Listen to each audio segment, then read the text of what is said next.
Welcome to the kitchen. We're about a stone's throw away from the garage, and maybe I should start a new channel, Beyond the Garage. What do you think? Either way, we are working on the GE QuietPower 3 dishwasher today, replacing the main board. And to do that, we're going to open the dishwasher up, remove 8 screws that hold the cover of the door to the door itself, fold that up out of the way, and we'll have access to the main board and all the controls of the dishwasher. At the end of the video, I'll describe why I'm replacing the main board, what the symptoms were, in case it helps you figure out if you need to replace yours or not. And of course, before we do any work with the main board, any electronics with the dishwasher, or really messing with the dishwasher at all, we want to remove power to it. For me, it's hooked up to a switch, just switch it off. If you don't have a switch like that, be sure to unplug it from the socket that it's plugged into.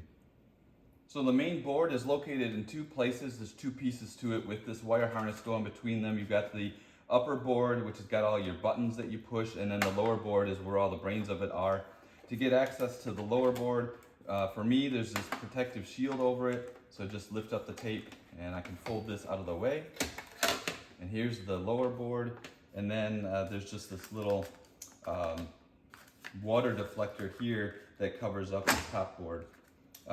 For the lower board, there's a couple of things you need to disconnect. You've got a shunt plug right here, and then you've got 2 electrical connectors. And so the connectors are pretty simple. You just squeeze the plug together at the top and lift it off. Comes off pretty straightforward. Do that on both of these. And then the shunt plug, you want to just pull it off, and then you're going to go ahead and put it onto the new board. So make sure you don't lose this. For the upper control board, you need a T15 Torx driver to remove the 6 screws holding it in place, but you just remove the screws and then that upper board comes free. For the upper board, there are 2 white plastic tabs that are holding the board in place. Just pull those tabs back a little bit. You should be able to slide the board out, up, and away. These are the new boards that I got. I'll leave a link in the video description where I got them. And they come with the upper board with its wire harness already attached to that board, and you can see that they look the same. And the same with the lower board. You'll plug that upper wire harness into it right here, and it looks just the same, a little bit newer than the old one. So I think we've got the right parts. Let's go ahead and install them. Installing the new boards is just like taking the old ones out, with the addition of having to mate that harness that goes between the 2 boards. And that one, you just press it gently in place and make sure it's securely attached.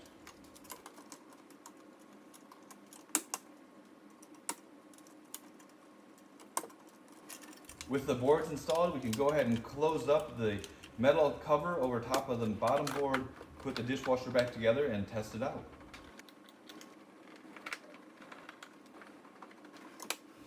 And of course, before we can test it out, first we need to power it back on, so turn the switch on or plug it back in.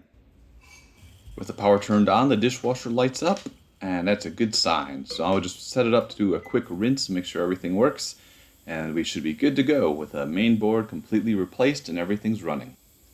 So the main board is successfully replaced, so that's great. It was an easy task, and everything is working great, except it's not working great because the dishwasher is still having the same problem I had before, which was that the water would flow just fine through the dishwasher, pump in, drain out, no problem, but the spinner arms wouldn't go, it wouldn't actually wash. And I thought it was the main board, and I tried to replace it, and it didn't fix the problem.